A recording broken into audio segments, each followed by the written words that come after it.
Section 1. The Garden Party. Witchwood under Ash was the sort of village that looked like it had been painted in watercolour. Cottages with thatched roofs, hollyhocks leaning lazily against whitewashed walls, and smoke curling idly from chimneys, even in June, just for the comfort of the habit. The hills rose gently to the north, and a stream meandered behind the churchyard, as though deliberately avoiding haste. It was in this bucolic setting that Mrs. Caroline Amory, widow of the late timber merchant Reginald Amory, and a formidable matriarch in her own right, hosted the annual garden party at her estate, Ashcroft House. Her garden, a sprawling expanse of manicured lawns, rose arbours, and pebbled paths, was the envy of the Women's Institute. For over 2 decades, the party had marked the beginning of summer in Witchwood, an event equal parts social ritual and charitable fundraiser for whatever the village currently lacked. This year, roof repairs for St. Chad's. The sun shone obligingly that Saturday afternoon, casting a golden haze over the gathering. Sturdy trestle tables, dressed in crisply starched linens, held teapots, crustless sandwiches, and tiered stands of cakes and scones.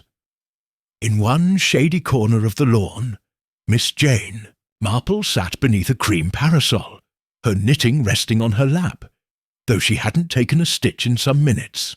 Her pale blue eyes surveyed the scene over her teacup, kindly, of course, but with that unmistakable twinkle that meant she was seeing everything, not just what was visible.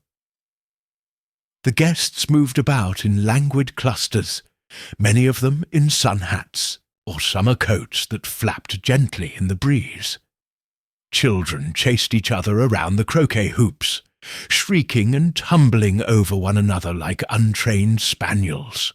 From the vicar's table came the sound of mild theological debate, muffled by sponge cake. And from the garden gate came a never-ending stream of greetings, as guests arrived precisely 10 minutes later than expected, on purpose to avoid looking too eager. Caroline Amory, herself resplendent in a heliotrope silk dress and a brooch the size of a baby's fist, presided from a carved wooden chair near the rose arch, attended dutifully by her niece Lydia. Lydia Amory was, by general agreement, a woman of great efficiency and questionable warmth. Her angular features were striking rather than pretty, and her clothing, a tailored dove-grey linen skirt and matching jacket, spoke of city life and expensive taste. She had arrived at Ashcroft House just over 3 weeks ago with a small suitcase and a declaration that she was there to look after Aunt Caroline. The village had nodded politely and gossiped furiously. "She's seen a solicitor, I'll wager," said Miss Harding, leaning confidentially toward Miss Marple from her folding chair. "Changed the will. That's the way of things, isn't it? These relations swoop in when the time seems ripe. Not that I'm suggesting anything improper, of course."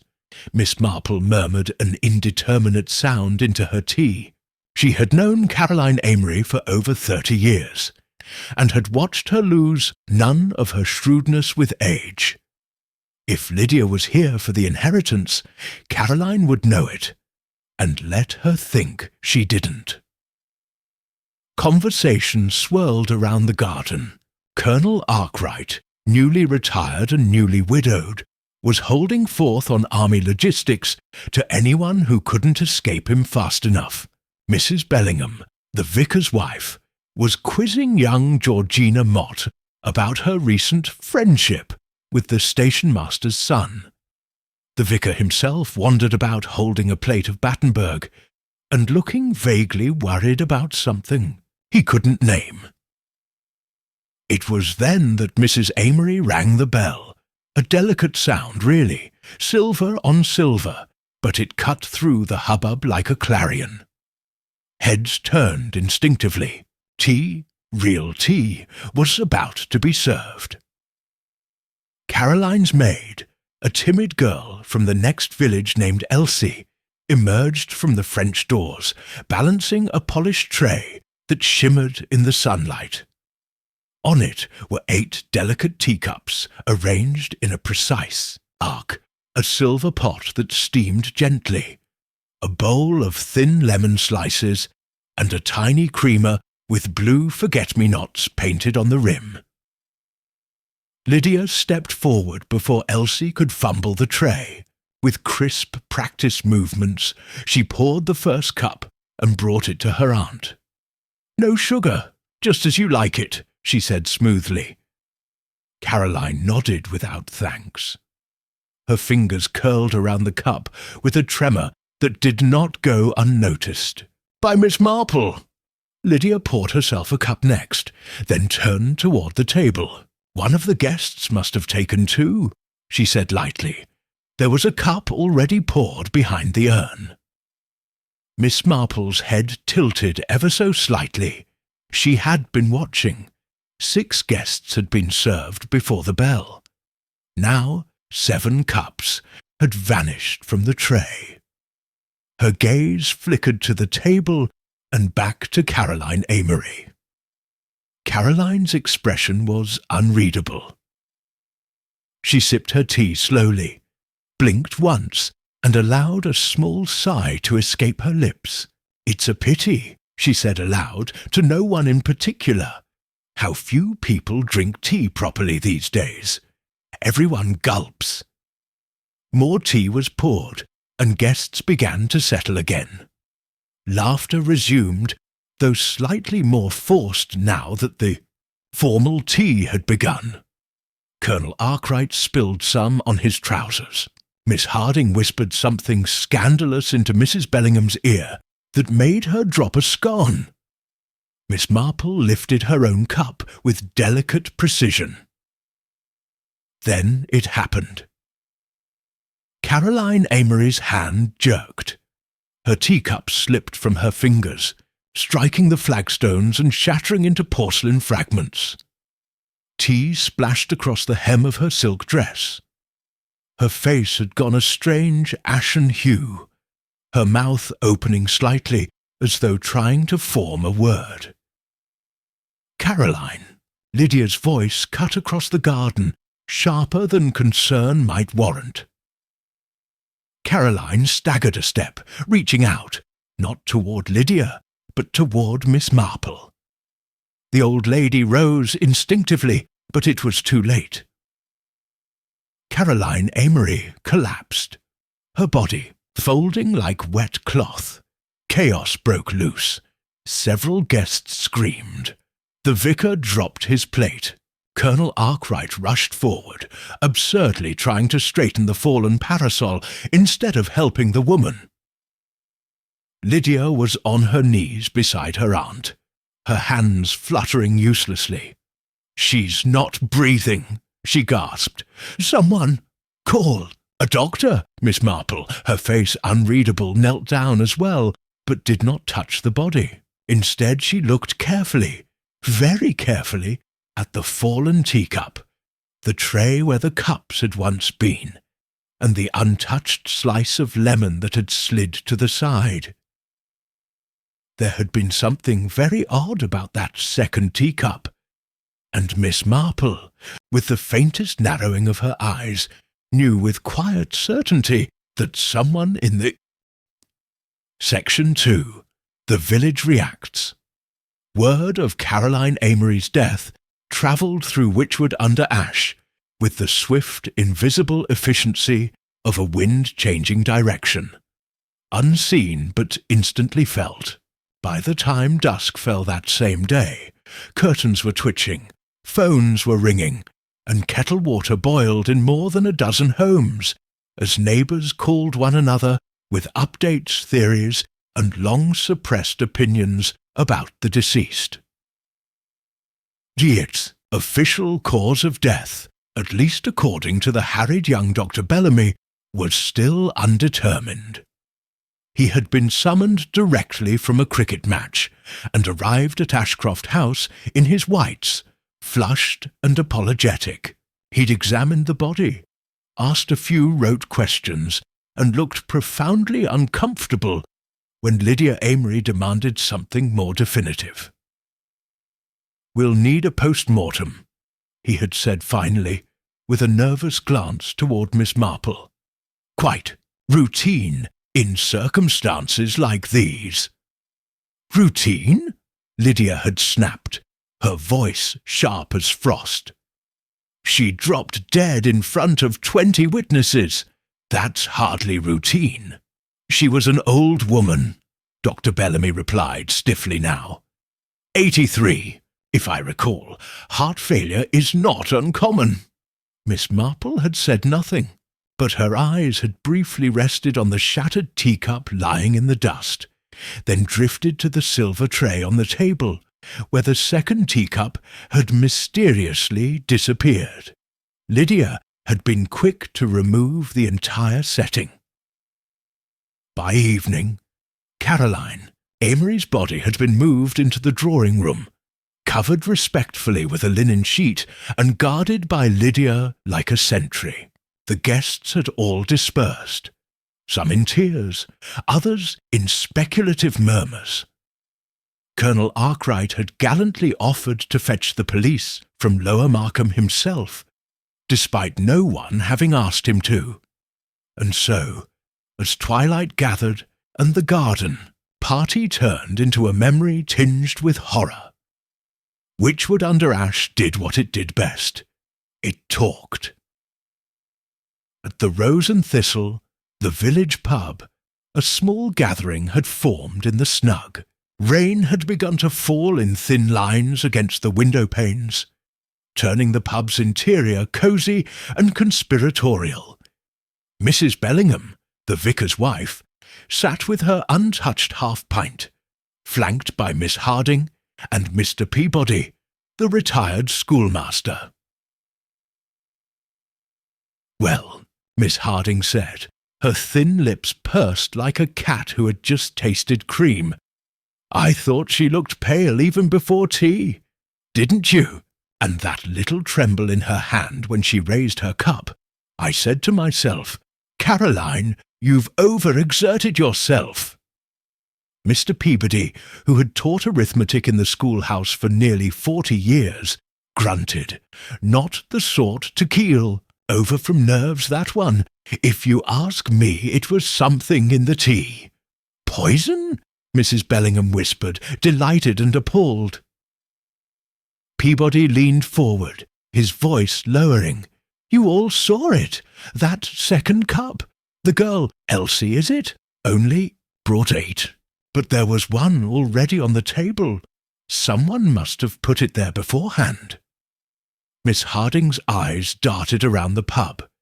"Do you think it was meant for her?" "Oh, I shouldn't think that sort of thing happens here," said Mrs. Bellingham quickly, though her voice rose in volume. "This isn't London."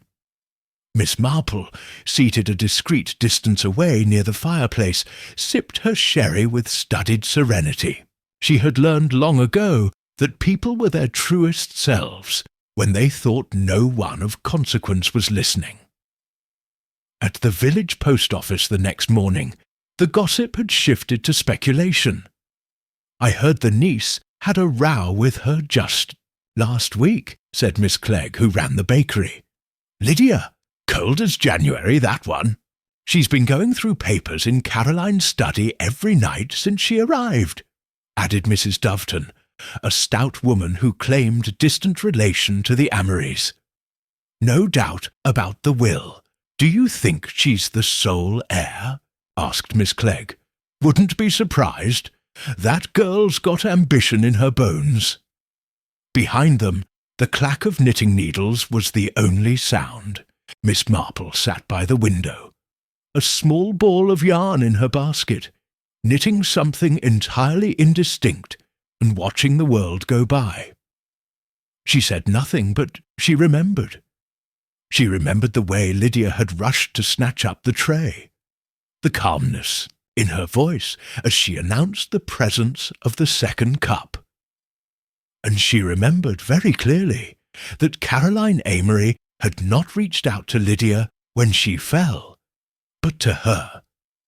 It was a gesture that spoke volumes.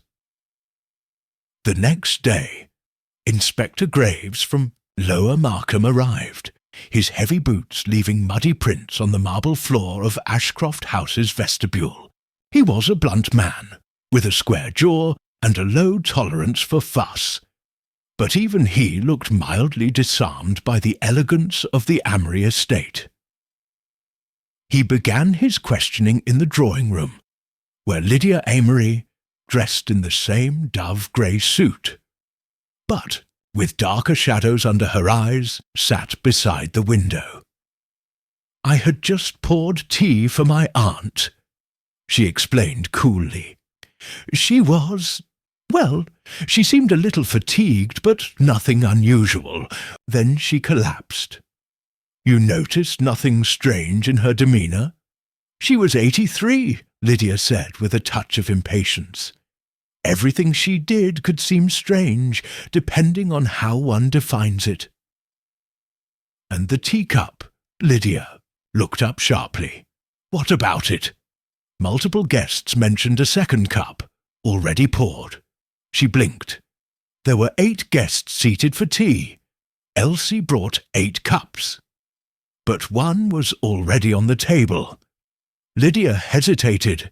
Then, "Yes, I mentioned it at the time. It seemed odd, but I thought someone had perhaps taken theirs early.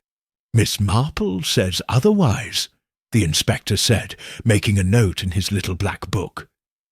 Lydia's eyes narrowed. "Miss Marple always says otherwise. I suppose you'll be interviewing her next." "She's already sent me her observations," Graves replied, flipping a page. "Very detailed. She seems to think your aunt may have been poisoned." A pause. "That's absurd, is it?" he asked quietly. Outside, Miss Marple strolled through Ashcroft's garden alone, the scent of roses thick in the morning air. She passed the croquet lawn, now deserted and a little sad, and paused near the spot where Caroline had fallen. She closed her eyes for a moment, picturing it, the cup, the tray, the hand gesture, the look in Caroline's eyes, not of confusion, but understanding, recognition. Miss Marple opened her eyes slowly. People in villages, she knew, rarely killed for money or revenge alone. There was always something older, deeper, a humiliation left to rot, a love betrayed, a shame that festered in silence. And if Caroline Amory had been murdered, it had been done by someone she knew, someone she saw every day, someone who had waited for the right moment, perhaps even at that very garden party, to make it look like nothing more than an accident. But there was never anything ordinary about a second teacup. Section 3. Early Investigation. The morning after Caroline Amory's sudden death, Witchwood-under-Ash felt curiously muted. The cobbled lanes that usually echoed with the clip of bicycle wheels and cheerful hellos were subdued. The villagers moved with a shared, almost guilty quiet, as if the tranquillity they had always boasted about had been permanently chipped. Miss Marple sat in her cottage parlour on Church Lane, comfortably nestled in her armchair with a modest embroidery, hoop in hand. Her cat, Jefferson, purred softly by the fireplace, while the old grandfather clock ticked with dependable rhythm. Outside, the rose garden she so lovingly tended blossomed with summer pride, yet Jane Marple's mind was far from floral patterns or feline companionship. She was replaying the garden party, the angle of the sun as it dappled Caroline's white blouse, the way her hand trembled, not with age, but with something that came on too suddenly, the faintest curl of alarm in her eyes, not confusion, and, most haunting of all, the strange, unmistakable presence of 2 teacups on her table, an anomaly that, while ignored by most, stuck like a burr in Miss Marple's memory. She rose gently from her chair and moved to her writing desk, removing a slim notebook. She jotted a brief list. Garden party with guests seated for tea. Lydia Amory, in charge of tray Elsie, maid, served 8 cups 1 cup, already on table, 1 cup broken. During incident Caroline appeared surprised before collapse, called out, not to Lydia, but to me. There it was again, that curious little detail. Caroline Amory's final glance had not fallen on her niece. It had swept past the neatly dressed Lydia with her soft smile and hard eyes. Instead, it had landed on Jane Marple. Not in confusion, but in a kind of clarity, almost relief. It was the kind of look people gave when they understood something far too late. By mid-morning, Miss Marple had taken it upon herself to visit Ashcroft House again. She had always been welcome there, especially in Caroline's day. Lydia was considerably cooler in her hospitality, but propriety could not allow her to turn away a neighbour expressing sympathy.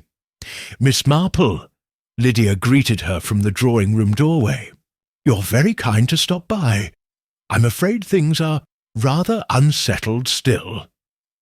I imagine so, Miss Marple said kindly, removing her gloves.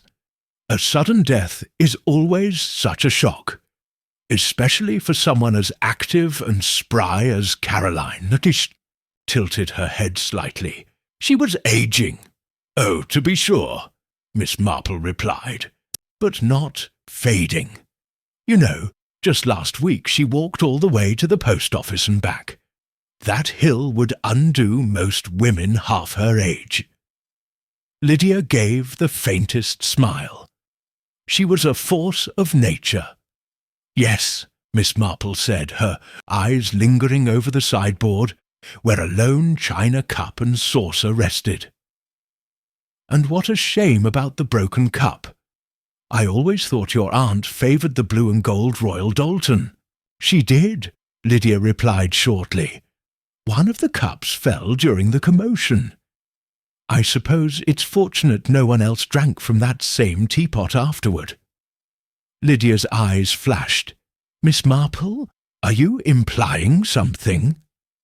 Goodness, no, she said sweetly. Just that in such confusion, it's difficult to remember the little details. Elsie the maid was easier to find. Miss Marple stopped by the village shop under the pretence of buying thread and spotted the girl wandering the aisles, clearly flustered.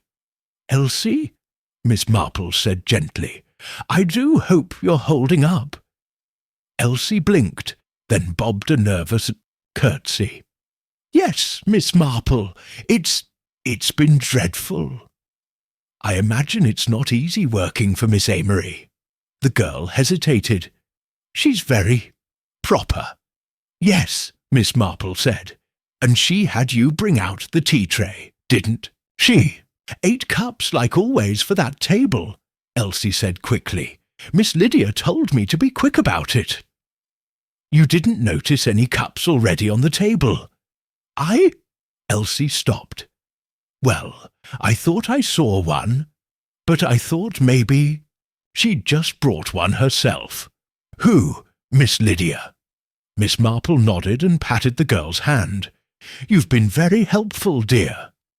Inspector Graves was not especially pleased when Miss Marple stopped by the station, but he tolerated her in that way only country detectives did, with mild exasperation wrapped in begrudging respect. She was old, he grumbled. I'm not ruling anything out, but let's not get carried away with poison theories just yet. But you're still waiting for the coroner's results. He sighed. Yes, should have them by tomorrow.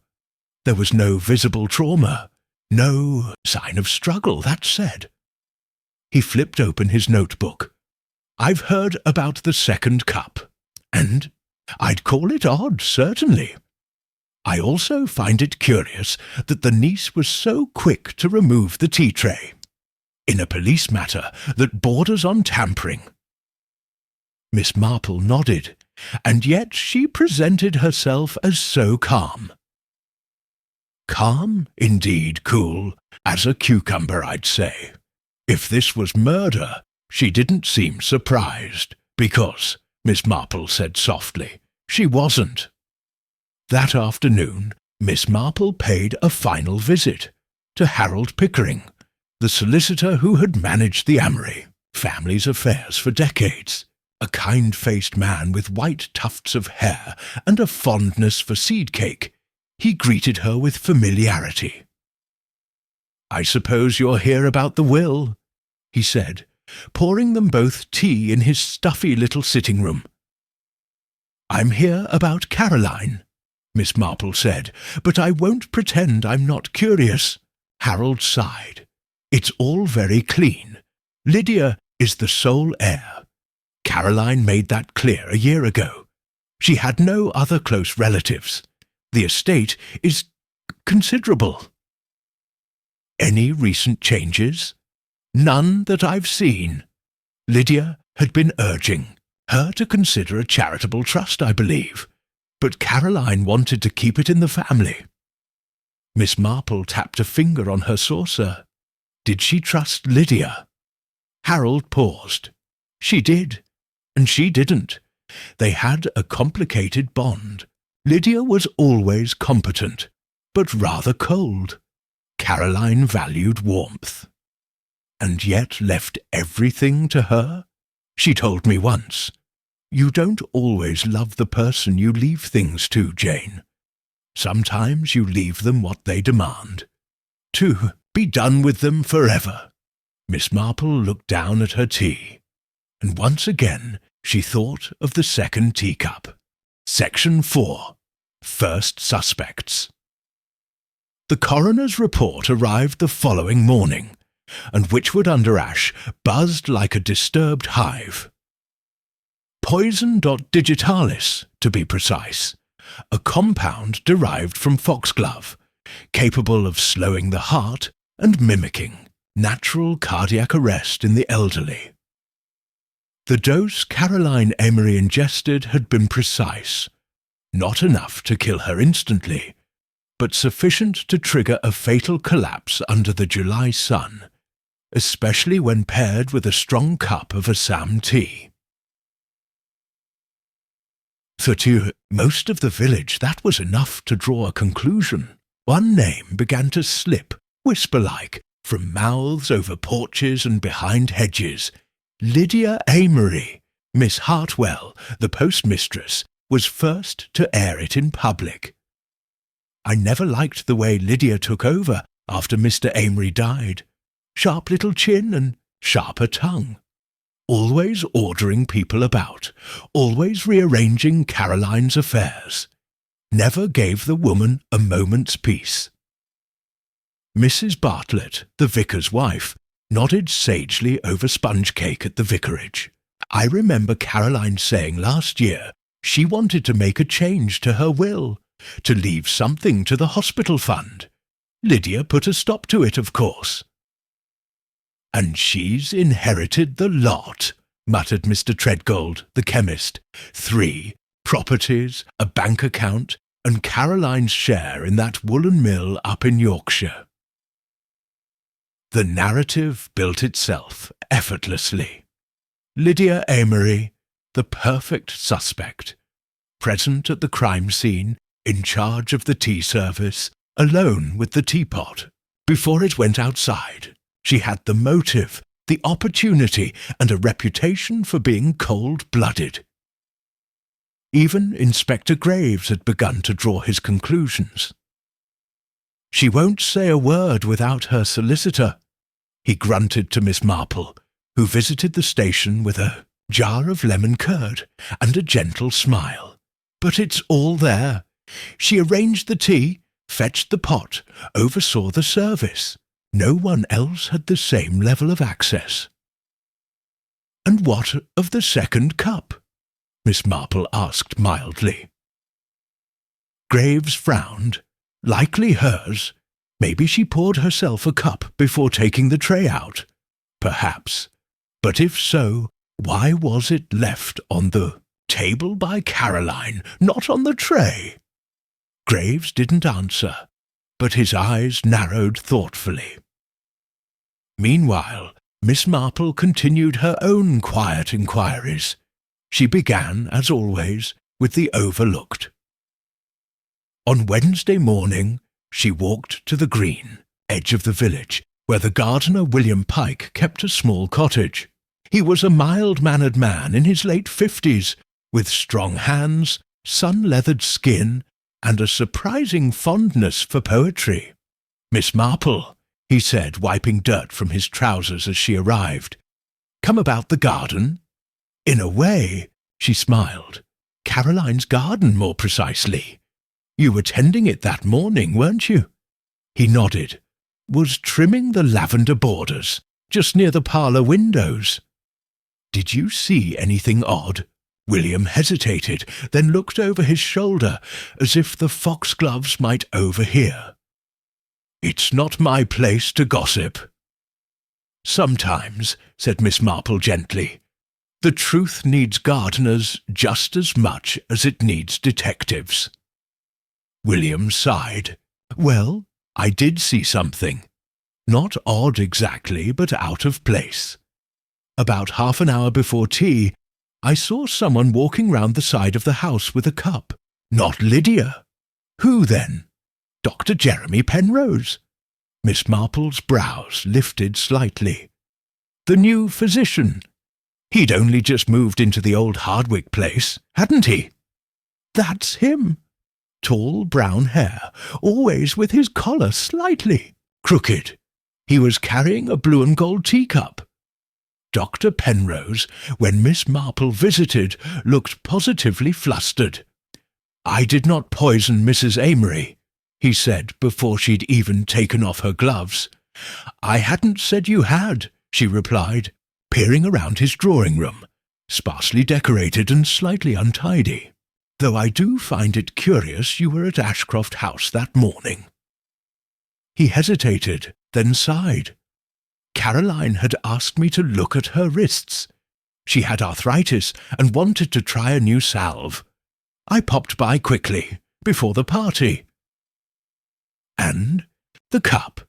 Lydia insisted I have tea while I waited. I left the cup in the parlour." "On the side table beside Caroline's wing chair? I suppose so. Why?" Miss Marple tilted her head. "Because that cup was later assumed to be hers. The one from which she drank." Dr. Penrose paled. "But she wouldn't have touched it. I barely sipped from it." "But perhaps someone assumed she would." By now, a new theory was forming in Miss Marple's mind, delicate and incomplete, like a half-stitched pattern.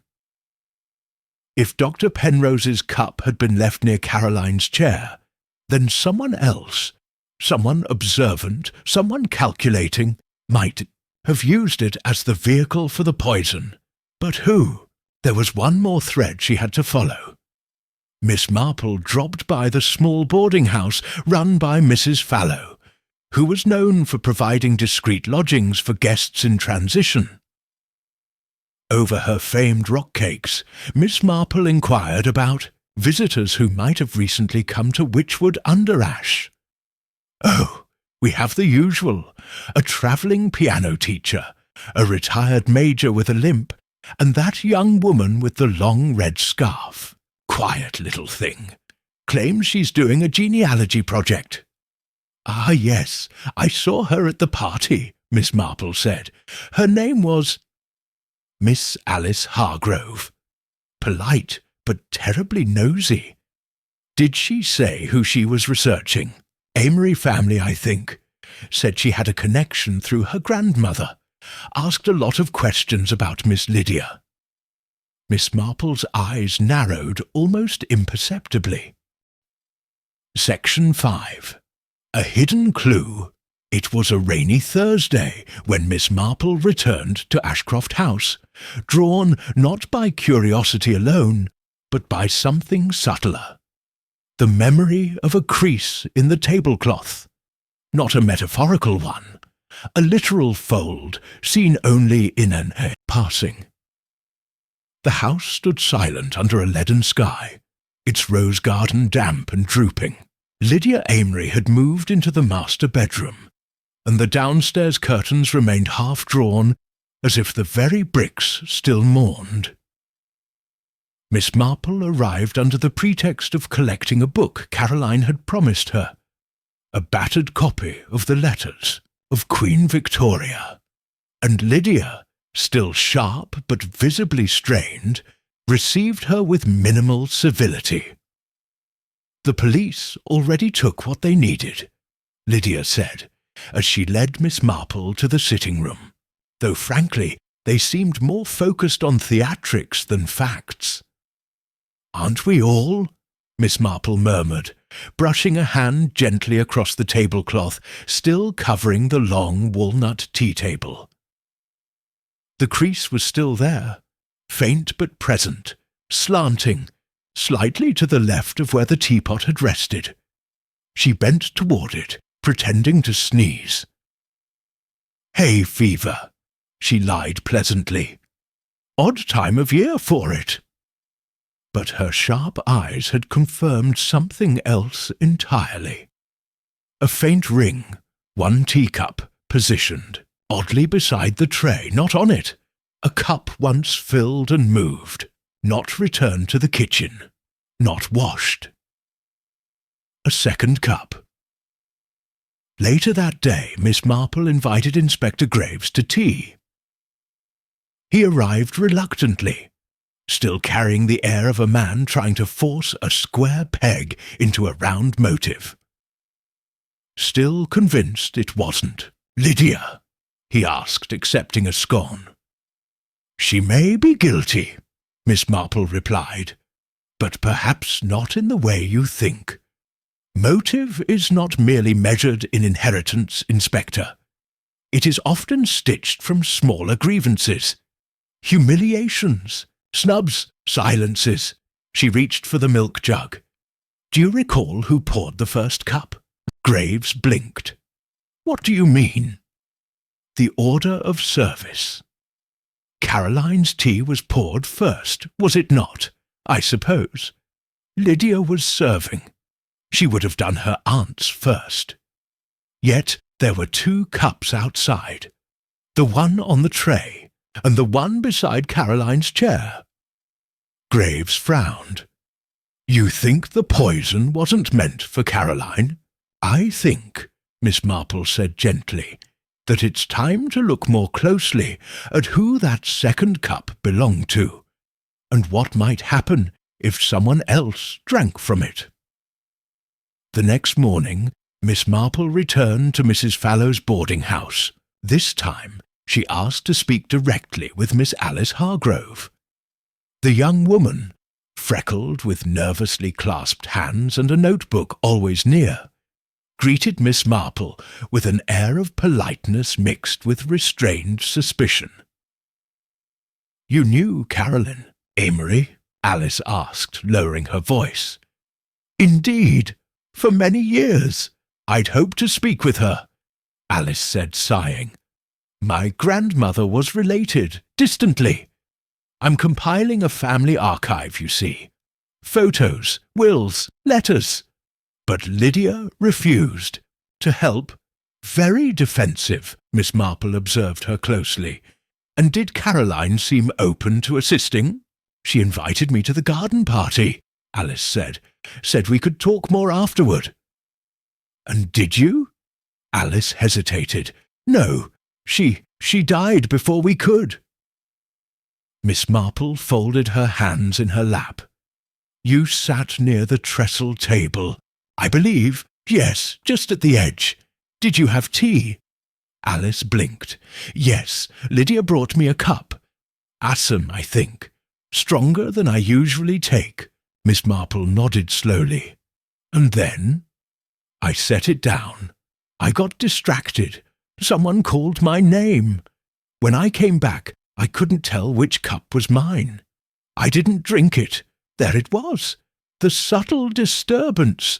Someone had taken the wrong cup. But whom?" Miss Marple returned to her cottage and reviewed her notes. She thought not of facts, but of human habits, those little unconscious rituals that told the truth louder than any alibi. Caroline, a lifelong tea enthusiast, always took her tea with milk first, a habit of Edwardian breeding. Dr. Penrose, she'd learned, took his blacker Miss Hargrove. 2 sugars, milk second, and the cup found by Caroline's chair. No sugar. Milk stirred before the tea. Miss Marple stared at her paper, then leaned back in her chair. It hadn't been Caroline's cup, nor Alice's. It had been Lydia's. At 6 o'clock that evening, Miss Marple returned to Ashcroft House and requested a private word. Lydia Amory stood by the fire, hands clasped, lips tight. "If this is more amateur sleuthing," she began, "I believe the poison was meant for you." Miss Marple interrupted. "Silence. You poured your tea first. A small indulgence. Then Caroline's. But something drew you away. A phone call? A knock? There was a delivery," Lydia said stiffly. "Yes, you set your cup beside her chair on the way." Caroline, distracted by the heat, picked up the cup nearest her, not knowing it was yours. Lydia's face drained of colour. "You can't prove that." "No, but human behaviour can." Miss Marple's voice was soft but sure. "Only someone who knew your tea habits intimately would poison that cup. Knew you stirred your milk before adding tea. Knew Caroline never did." "Then who?" Miss Marple laid a photo on the side table. It showed a young girl in school uniform standing awkwardly beside a stern woman. Caroline Amory, the girl, Alice Hargrove. "She's not researching family trees," Miss Marple said. "She was Caroline's ward for a time. Sent away after a disruption. I imagine there was a scandal. I asked the local parish. Turns out Alice Hargrove's mother worked in service at Ashcroft House and was dismissed when Alice was 14. And Caroline refused to acknowledge her, cut her off, sent her away. Lydia followed suit." Miss Marple looked at her. Alice returned not for genealogy, but revenge. She meant to poison you, to leave you dead in the garden, like Caroline left her mother to fend for herself. But the wrong person drank the tea. Lydia sat down heavily. "My God!" Miss Marple left the house just before dusk. The storm clouds had cleared, leaving the sky washed and faintly gold. In her hand she carried the blue and gold teacup, wrapped in linen. The ring at the bottom, faint but detectable, held trace amounts of digitalis, according to the chemist Mr. Treadgold, who had offered his assistance freely once the theory was whispered in his ear. The truth was nearly in hand, but Alice Hargrove still didn't know Miss Marple knew. And Miss Marple, with all the gentle cunning she had become so known for, had one final test in mind. Section 6. Confrontations and Secrets. That Saturday morning, the village of Muchwood Green hummed like a disturbed beehive. The weather had turned crisp, September's early chill crept across window panes and into conversations. Outside the Mayflower. Bakery, whispers floated like mist. Terribly sad. Poisoned, they say. Not like Miss Amory to go that way. And now they're saying Lydia might have been the target. At the heart of the hum was a figure few noticed until it was too late. Miss Marple, seated by the window at the bakery, taking tea with none other than Reverend Pritchard, who, beneath his holy exterior, relished gossip nearly as much as jam. Tarts. Caroline always kept her secrets close, he mused, stirring his coffee solemnly. But there was something strained between her and Lydia lately. Strained? Caroline hinted at a letter, a document she meant to change. A will, perhaps. She said she was making things right. He paused. I assumed she meant leaving something to the church. Miss Marple gave a small, thoughtful nod, but her mind had already clicked into gear. So Caroline had planned to alter her will, likely not in Lydia's favour. But that wasn't what fascinated her. It was the way Reverend Pritchard had looked so certain, as if Caroline had used those very words. By late afternoon, Miss Marple had walked the footpath to the vicarage, stopped by the chemist's, and paid a quiet visit to the parish records.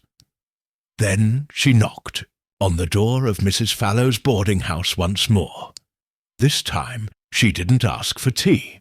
She asked for Alice. Alice arrived, notebook in hand, cautious but cordial. You seem to enjoy collecting family histories, Miss Marple began. Oh, yes, Alice replied a little too quickly. It's always fascinated me how families evolve. Miss Marple smiled. Fascinating how stories travel down bloodlines. I've been reading about a certain Miss Hargrove, your mother perhaps. A maid dismissed from Ashcroft House under questionable circumstances. Alice's smile faltered. She died not long after. Miss Marple added gently. Consumption, no pension, no letters, no help. Alice's fingers clutched the notebook now. I imagine you wanted answers. Closure. Justice, even. I wanted to understand, Alice whispered. But instead of asking, you planned, Miss Marple said. You studied Lydia's habits. You offered to help serve tea. You placed a single cup beside her chair, your revenge hidden in porcelain and milk. Alice's lips parted, the breath in her chest shaky and shallow. I didn't mean for Caroline to... You meant to kill, Miss Marple said quietly. The result doesn't erase the intent. There was a long silence. Finally, Alice said, She destroyed my family. She humiliated my mother. And Lydia. She knew. She watched. You could have asked for the truth. I did. They laughed. They always laughed. Later that evening, Miss Marple met Inspector Graves by the churchyard wall, where ivy tangled over ancient stones. The air smelled of wood smoke and wet leaves. She admitted it? He asked, astonished. Not in words, but the face tells its own story, Miss Marple said. You need only present the cup. The chemist found traces of digitalis still in the crack beneath the handle. That and Alice's fingerprints. Graves gave a low whistle. Never thought of her. Never even crossed my mind. That's the tragedy, said Miss Marple. We assume youth means innocence. But pain shapes us, Inspector. Sometimes into very clever murderers. Graves nodded slowly, then tilted his head. You still think Caroline was about to change her will? Miss Marple glanced toward the rising moon. I think she already did. The next morning, the police executed a quiet search of Alice's rented room. Hidden beneath the lining of her suitcase was a letter, unsigned but unmistakably penned by Caroline Amory.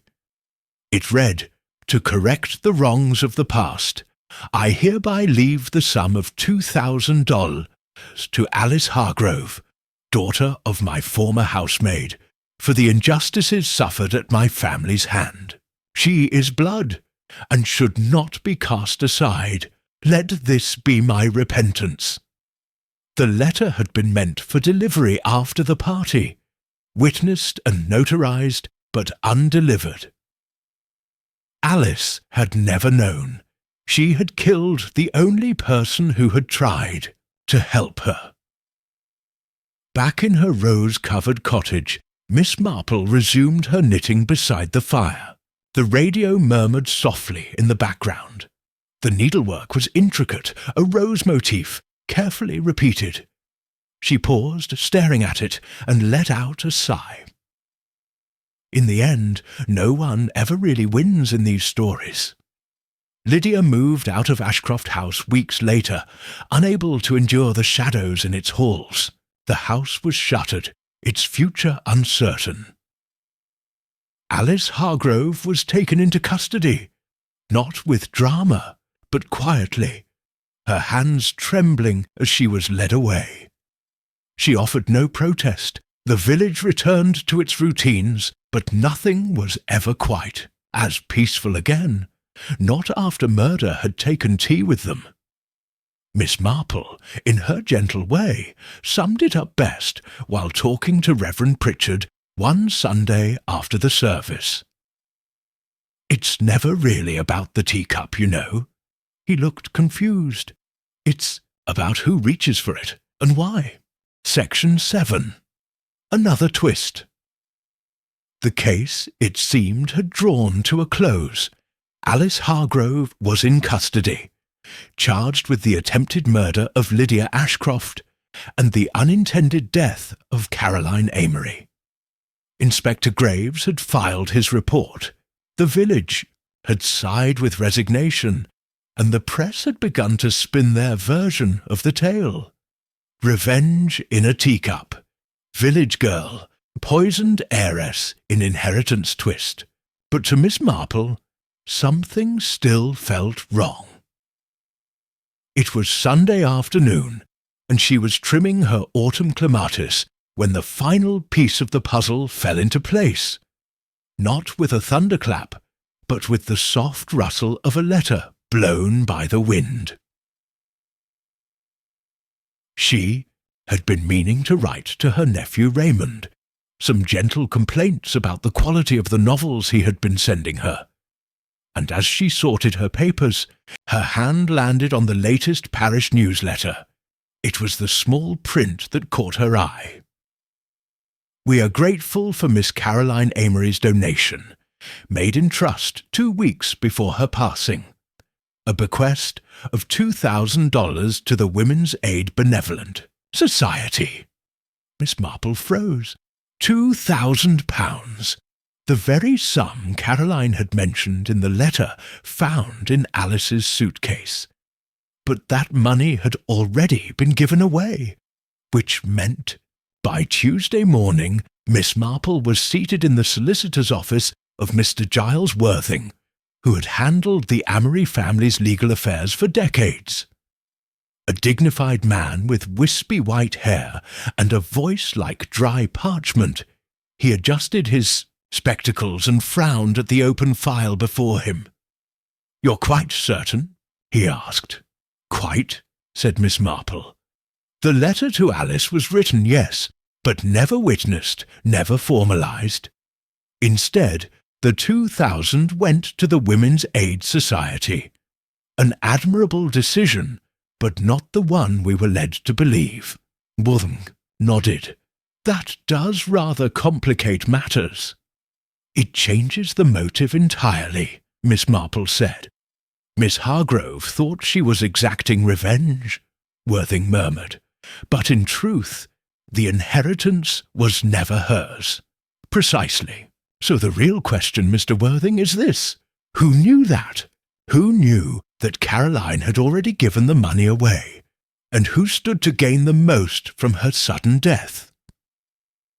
It was a cold fact that Lydia Ashcroft, though poisoned, had not died. Her recovery had been swift, suspiciously so in hindsight, and she had recently begun making quiet inquiries about renting out Ashcroft House for events. She needed the income, after all. With Caroline gone, and no formal inheritance passed to Alice, the bulk of the estate defaulted to Lydia, or so she had assumed. But she had overlooked one key fact. Caroline had been revising her will, and Caroline had visited her solicitor the week before the garden party. "I'm sorry," Lydia said coldly when Miss Marple called upon her that afternoon, "but I really don't have the time for village gossip right now." "I haven't come to gossip, Miss Ashcroft," Miss Marple replied with her usual mild smile. "I've come to return something. This dropped from your handbag at the bakery the other day." She extended a small folded paper. Lydia took it reflexively, opening it with a frown. Her expression shifted from confusion to alarm. This is private. It's a prescription slip for ipecac syrup." Lydia paled. "You feigned the symptoms of poisoning," Miss Marple said, her voice still gentle. "You drank the ipecac shortly after Alice served the tea. The vomiting, the trembling, all very convincing." Lydia's mouth opened, but no words came. "It gave you the perfect performance. Victim of a jealous servant's rage. And conveniently, it drew attention away from the real truth. That you had just discovered Caroline was about to cut you out of her will entirely." "I didn't kill her," Lydia whispered, eyes wide. "I didn't poison anyone." "No, you didn't. But you let someone else think they had."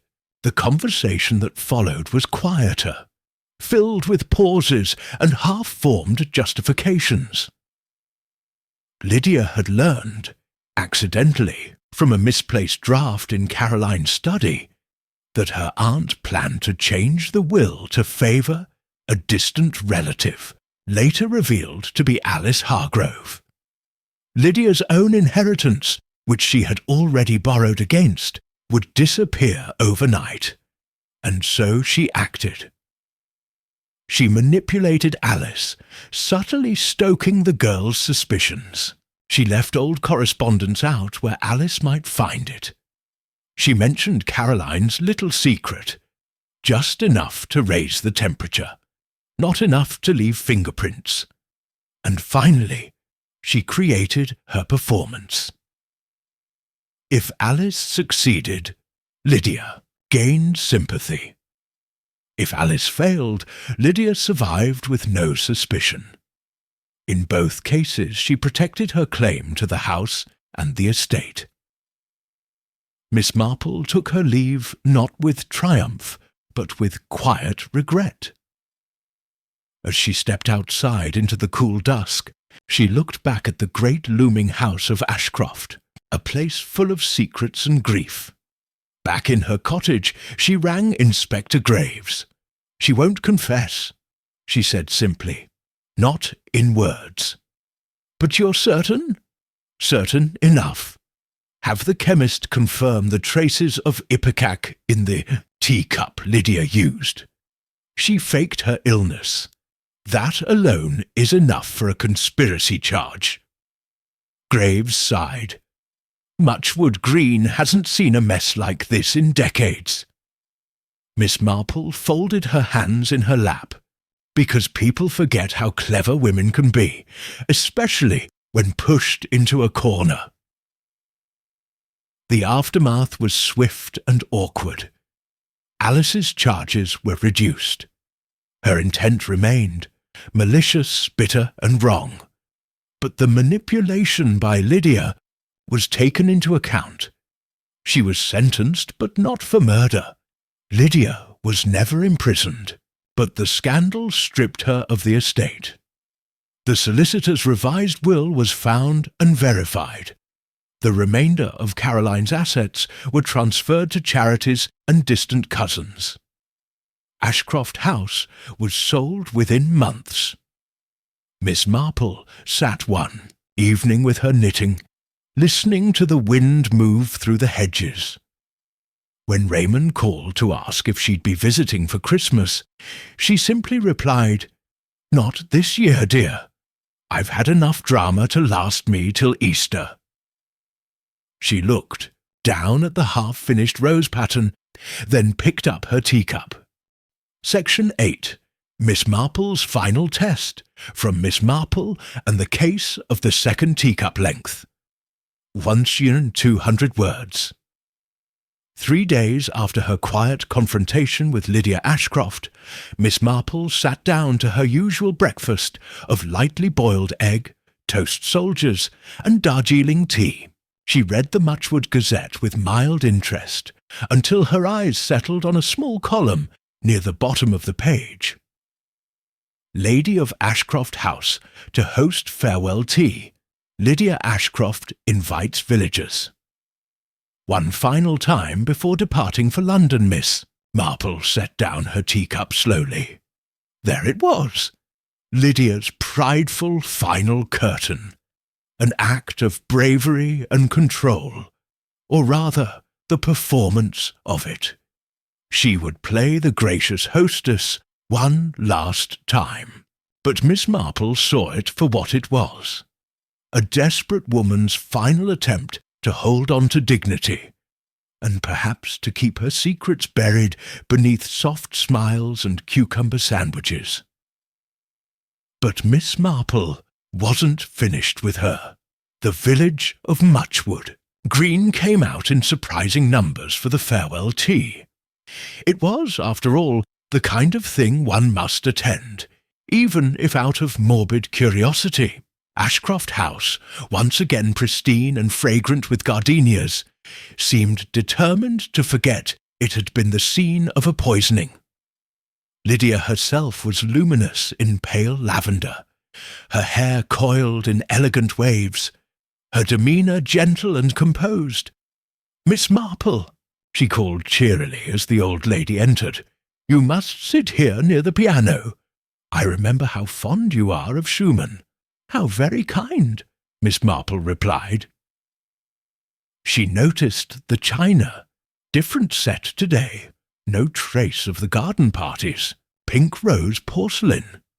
She noticed, too, that Lydia did not drink the tea she served herself. An old habit now, or a precaution? As the guests sipped and chattered, Miss Marple allowed herself to be quietly observant. She spoke little. She nodded. She chuckled softly when needed, but her eyes missed nothing. And when the piano playing began, young Margaret Flint warbling through Greensleeves, Miss Marple saw her moment. Lydia had just refilled Miss Marple's cup when the older woman leaned forward, her voice feather-light. "You know," Miss Marple said, "I've always wondered about the second teacup." Lydia blinked. "I beg your pardon, at the garden party. You see, Caroline's cup was obvious, set apart with the saucer bearing her initials. Alice's too. She had taken one before anyone else." "But the second one? The one we believe was meant for you?" Lydia's fingers tensed ever so slightly on the silver sugar spoon. It was different, slightly mismatched. Very old Staffordshire glaze, wasn't it?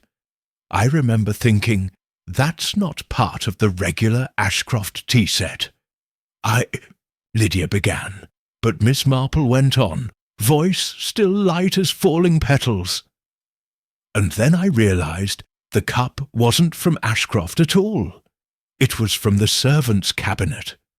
One of the chipped ones tucked away behind the pantry door. I had seen it there weeks ago when I came to bring Caroline her lemon curd." Lydia stood stock still. The spoon clinked against the cup. You selected it yourself, didn't you? You used that cup deliberately so Alice would think she was poisoning you." Softly, Miss Marple took a sip from her tea and looked up. "I wonder," she said with a faint smile, "do you remember which one of these cups I've just used? Or whether the teaspoons were cleaned with the rest?" This is outrageous," Lydia said, standing now, her voice strained. Guests turned toward the sudden shift in atmosphere. "Oh dear," Miss Marple said with a touch of mock concern. "Do sit down, Miss Ashcroft. It would be most awkward if someone were to accuse you of theatrics again." Gasps and hushed murmurs fluttered through the room. Lydia's eyes darted to the kitchen. "I did nothing wrong," she said breathlessly. "Caroline changed her will. That's not my fault." "She changed it because she had come to believe in second chances," Miss Marple said. "Alice reminded her of someone she had failed long ago. And you, well, you gave Caroline every reason to believe she had coddled a snake in her garden." Lydia's hands trembled. She pressed her fingers into the linen tablecloth, then looked up sharply. "You've no proof?" "No," Miss Marple agreed. "But then, truth rarely needs a courtroom. It simply lingers. And I assure you, it lingers here. The police did not arrest Lydia that day. No new crime had been committed. But within the week, the solicitor's office received a sudden, urgent inquiry from Lydia Ashcroft, requesting immediate sale of remaining properties. She left Muchwood, green with little fanfare, a single suitcase, and no forwarding address. Rumours swirled, of course. Some said she had taken a flat in London under a new name. Others whispered she'd been seen boarding a steamer to the continent. But Miss Marple knew Lydia would never find peace, not with the truth trailing her like a shadow. That evening, as twilight cast long lavender fingers across the garden, Miss Marple sat quietly by her fireplace. Raymond had sent her a new mystery novel. Something about spies and assassins in Cairo. She set it aside. She preferred the quieter murders. The ones you didn't see coming. The ones, she reflected, that could hide in something as simple as a second teacup. Section 9. The Reveal Miss Marple, and the Case of the Second Teacup. The morning fog rolled lazily through the village of Muchwood Green, casting the cobbled streets in a soft, muted haze. The whispers of the past few weeks, though still fresh in many minds, had taken on the usual rhythm of village gossip, fading but never fully forgotten. People had begun to move on, their everyday lives absorbing the shock of the garden party, the poisonings, and the spectre of Lydia Ashcroft's departure. But for Miss Marple, the case had never truly left her mind. It lingered like the scent of old roses, always there, just beneath the surface. She had done what she always did: watch, listen, and wait. The truth had settled in her mind long ago, but the time had not yet come to reveal it. Now, though, as she sat by the window, watching the soft glow of the morning light filter through the lace curtains, she knew the moment had arrived. It was the day Lydia Ashcroft was due to depart for London.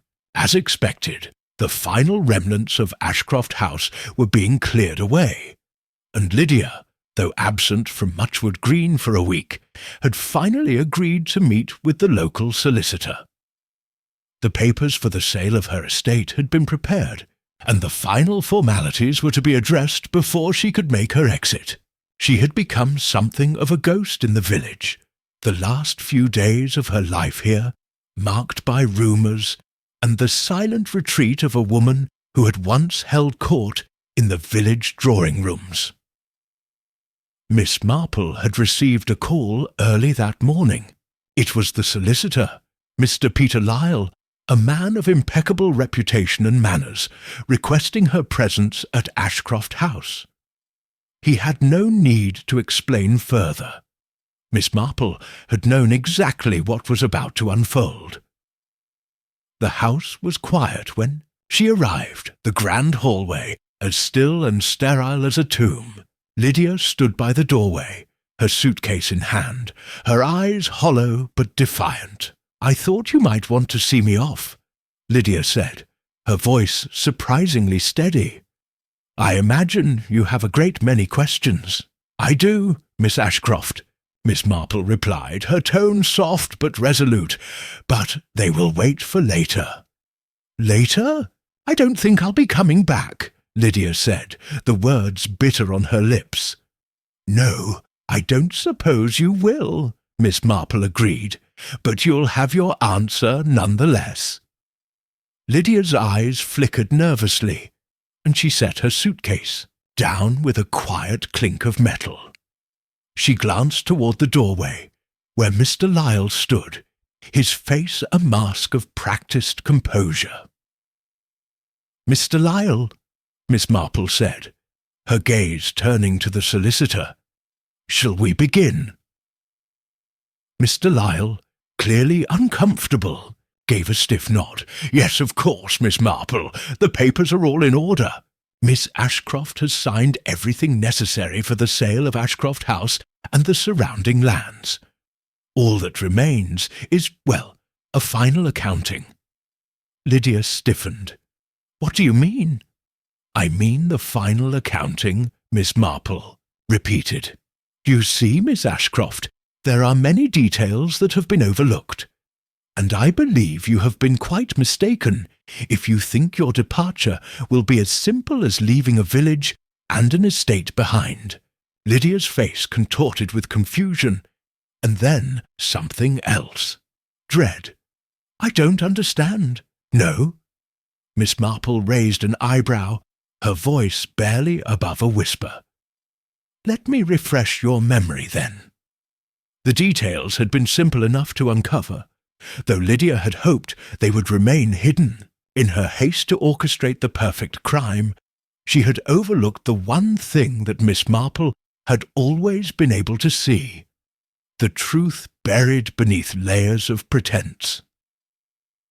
Miss Marple had known from the beginning that Lydia had orchestrated the idiotism entire scenario. The mismatched teacup at the garden party was no accident.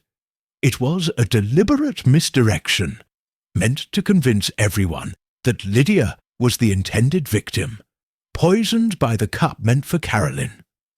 The true victim, however, had been Caroline herself. Lydia had underestimated the speed with which her sister would change the will, though she had underestimated her sister in other ways too, and it was that will that had sealed Lydia's fate. "I know that you altered your sister's will to your advantage," Miss Marple said quietly. "Caroline was kind-hearted, but she was no fool. She knew exactly what you were capable of. You poisoned her tea, thinking that the second teacup would be your salvation. You played the part of the grieving betrayed sister, so skilled in deception that even now you are still trying to distance yourself from your actions." Lydia's face drained of colour. Her mouth opened, but no words came out. Miss Marple continued, "But it was not the second teacup that revealed you. No, it was your pride, your obsession with control, your need to appear blameless. The truth, Miss Ashcroft, lies not in the poison itself, but in the simple fact that you chose the wrong victim." Lydia staggered back, as if struck by an invisible blow. "You're wrong. I didn't mean to—" "You meant to," Miss Marple said, her voice colder now. Caroline was a threat to your carefully curated image, your inheritance, and your power. But in your arrogance, you miscalculated. The second teacup, placed where no one would notice, was to be your alibi. But you overlooked the simplest detail. You didn't expect Caroline to recover as she did. You didn't expect her to see the poison for what it was, and you certainly didn't expect to be outsmarted by your own sister. For a long moment Lydia stood frozen, her face pale and tight, with the dawning realization that the game was over. Miss Marple turned to Mr. Lyle, who was watching the scene unfold with a mixture of shock and admiration. "Lydia Ashcroft will not be leaving today," Miss Marple said quietly. "I suggest you inform the authorities." The solicitor nodded, his face grim but resolute. "Of course, Miss Marple. I'll handle it." As Lydia Ashcroft was led away in the back of a police car, Miss Marple stood by the door of Ashcroft House, her eyes watching the village beyond. The fog had lifted, and the sun was shining through the trees. It had been a long, quiet investigation, but in the end, the truth had emerged, clear, simple, and inescapable. For a moment, Miss Marple allowed herself the smallest of smiles. The case of the second teacup was closed.